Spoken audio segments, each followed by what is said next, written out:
Kita sering mendengar tentang Mirasium, kemudian ruby Chatham, American Star. Ya, itu semua adalah ruby sintetis yang dibuat manusia di laboratorium. Ruby sintetis diperlukan untuk industri laser karena kualitas dan kejernihannya. Ruby sintetis juga dipakai di jam tangan. Dia dibuat bukan untuk menghias jam tangan biar bagus, tapi sebagai bantalan tahanan ausnya. Nah, ruby sintetis adalah ruby yang mempunyai sifat rumus kimia dan sifat fisik dan optis yang sama dengan ruby alami. Sebelumnya perlu diketahui bahwa ruby sintetis atau safir adalah mineral korundum atau aluminium oksida.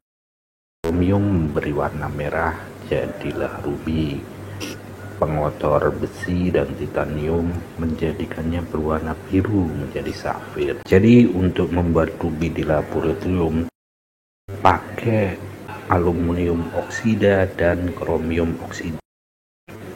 Cara tercepat untuk membuat ruby adalah dengan cara pelelehan Al2O3 dicampur dengan kromium oksida dengan komposisi 97% aluminium oksida. Perlu diketahui bahwa aluminium oksida punya titik leleh tinggi yaitu 2050 derajat Celcius.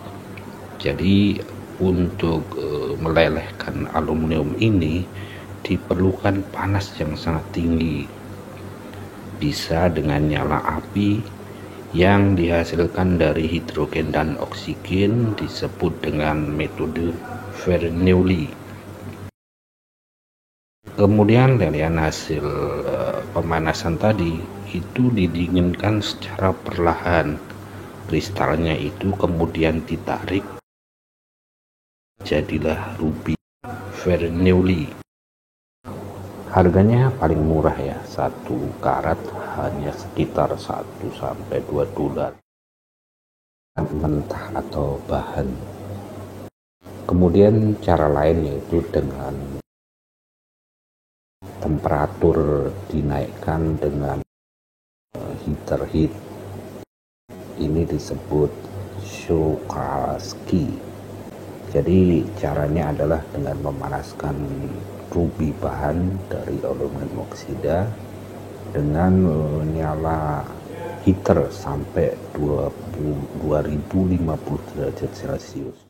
Setelah leleh itu bibit rubinya dicelupkan perlahan, kemudian setelah tumbuh ditarik ke atas dan karena gravitasi tentulah ruby kristal perlahan terbentuk. Dengan metode Shokalaski ini diperlukan waktu itu sekitar 10 jam untuk membentuk ruby dengan diameter sekitar 5 cm dengan panjang 25 cm. Ini harganya lebih mahal untuk ruby ini, yaitu sekitar 5 dolar per karat untuk bahan mentahnya. Metode lain adalah metode pelarutan, salah satunya hidrotermal. Metode ini memerlukan benih ruby, kemudian larutan campuran aluminium oksida dan kromium serta pelarut. Perlu diketahui aluminium oksida ini tidak larut cairan asam ataupun air. Aluminium oksida akan terlarut perlahan dalam cairan basah atau juga bisa larutan garam. Dalam air ini yang dipakai adalah natrium karbonat. Untuk meniru kondisi di perut bumi tempat terbentuknya ruby, maka dipakai tekanan yang sangat tinggi 100 sampai 300 megapascal dengan temperatur 400 derajat Celcius. Diperlukan tabung bertekanan atau disebut autoclave. Kemudian campuran Al2O3 dan kromium dimasukkan ke dalam autoclave, direndam dengan natrium karbonat Kemudian bibit ruby dimasukkan di tabung, kemudian ditutup, kemudian diberi tekanan 100 sampai 300 megapascal, lalu dipanaskan pada temperatur 400 derajat Celcius. Maka Al2O3 ini akan terlarut dalam natrium karbonat, kemudian akan menempel ke benih ruby secara perlahan. Dibutuhkan waktu 10 bulan untuk membentuk ruby dengan diameter 5-6 cm, waktu 10-12 bulan.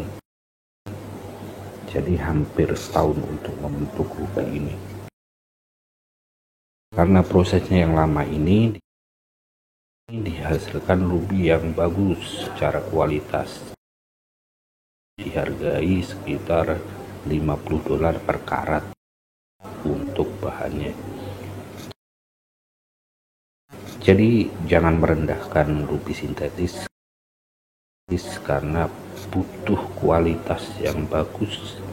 Sintetis dihargai mahal, bahkan lebih mahal dari ruby natural yang kualitasnya jelek. Dan satu hal lagi, ruby sintetis ini asli Al2O3 sama dengan ruby. Dia lebih ramah lingkungan karena tidak merusak lingkungan karena penambangan, dan kualitasnya biasa lebih bagus. Yang perlu ditekankan, penjualnya jujur dengan ruby sintetis, jadi jangan dibilang natural. Demikian penjelasan tentang ruby sintetis, semoga bermanfaat.